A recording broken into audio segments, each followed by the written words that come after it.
रहमान रहीम अस्सलाम वालेकुम। मैं आपका वीर दोस्त गुलाम मुर्तज़ा, तुसी वेख रहे मुर्तज़ा टीवी। मेरे चैनल में सबसक्राइब करो, नाल एक बैल का बटन भी ओके करो क्योंकि हर वीडियो मेरे दोस्तों वीर लिए जल्दी पहुँच सके। एक अनमोल हीरा लैके आए हैं, दोस्तों को दिखाने हैं, दूजिया गल्लां मालक तो पूछांगे इसका की हिसाब किताब है। हुण छड्ड गां नूं यार।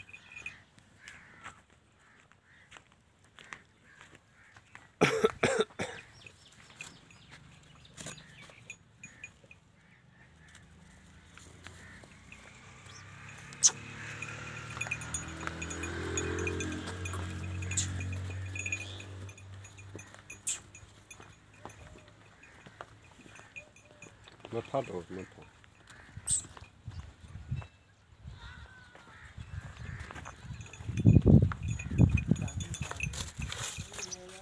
मत्था टोर चल हम टोर। माशाल्लाह जी किन्ना लेवा अगे उन्ना लेवा पिछे अगन टोर चंगा विरल पिछन लाया। अनमोल हीरा जी भाइयों ली अनमोल हीरा अज लैके आया थोड़ा वीर। लैने देने मुकद्दर ने नसीब मालक दे। माशाल्लाह बहाना लैके तुरे नहीं जाता गांव तो जी।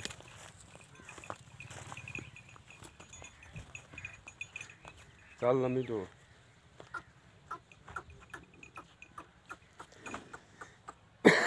चल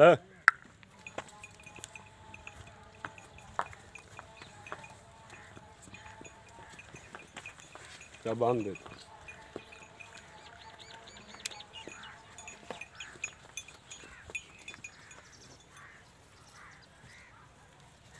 दूजिया गल्लां मालक तो पूछने।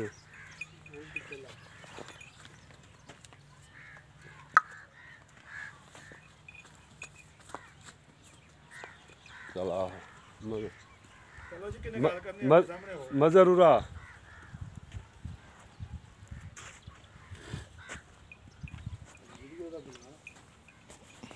सलाम अलैकुम जी।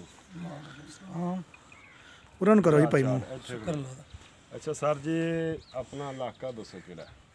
ये है जी 162 नवल आबादी चक्कियां, तहसील आरफवाला दे नाल ये जिला साहिवाल है। अच्छा ये पार पाकपतन है, ये साहिवाल है। अच्छा साहिवाल च पैंदा।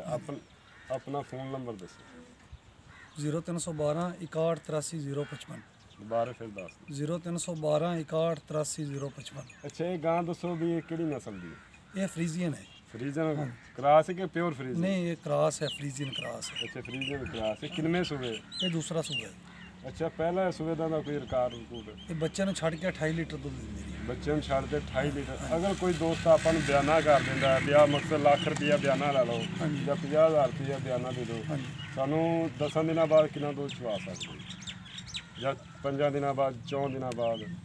अजे तक गां है हमला। हाँ जी सूई नहीं है। हाँ जी 9 तरीक ਨੂੰ ਇਹਦੇ ਦਿਨ ਪੂਰੇ ਹੋਣੇ ਨੇ। 9 तरीक ਠੀਕ ਹੈ, ਇਹ ਉਸ ਤੋਂ ਹੋ ਸਕਦਾ ਕਿ 2 ਦਿਨ ਬਾਅਦ ਸੂਵੇ ਜਾਂ 9 ਤਰੀਕ ਨੂੰ ਸੂ ਜਾਵੇ। अच्छा ਸੌਣ ਤੋਂ 5 ਦਿਨ ਬਾਅਦ ਅਸੀਂ ਤੁਹਾਨੂੰ ਇਹਦਾ 25-26 ਲੀਟਰ ਦੁੱਧ ਚਵਾ ਦਿਆਂਗੇ। अच्छा सून तो बाद 25-26 लीटर चवा दोगे। अच्छा उन्हें दा मुੱਲ करना है प्यार मुहब्बत हो ना होवे कि इन्ना को माल मंग लो कि आपां संभाले ना गया? ਨਹੀਂ, ਮੁੱਲ ਮੰਗਣ ਨੂੰ ਅਸੀਂ ਲੋਕਾਂ ਕੋਲ ਤਾਂ 7 ਲੱਖ ਰੁਪਇਆ ਮੰਗਦੇ अच्छा ਤੇ ਤੁਹਾਡੇ ਵਾਸਤੇ ਇਹਦਾ 5 ਲੱਖ ਰੁਪਇਆ। 5 लाख रुपये इन्हें जो कोई प्यार मुहब्बत भी हो जाएगा? ਕੋਈ 5-10 ਹਜ਼ਾਰ ਤਾਂ ਹੋ ਜਾਏਗਾ। ठीक है दोस्तों करनी जो रबता करना थोड़े नाल करनी। ठीक है उम्मीद करना अज की वीडियो दोस्तों पसंद आएगी तो लाइक करना शेयर करना। इजाज़त दो, मिलने अगली वीडियो दे। पाकिस्तान जिंदाबाद। अल्लाह हाफिज़। मेरा फ़ोन नंबर है 0344 69 80 676। व्हाट्सएप भी है, ईमो नंबर भी है।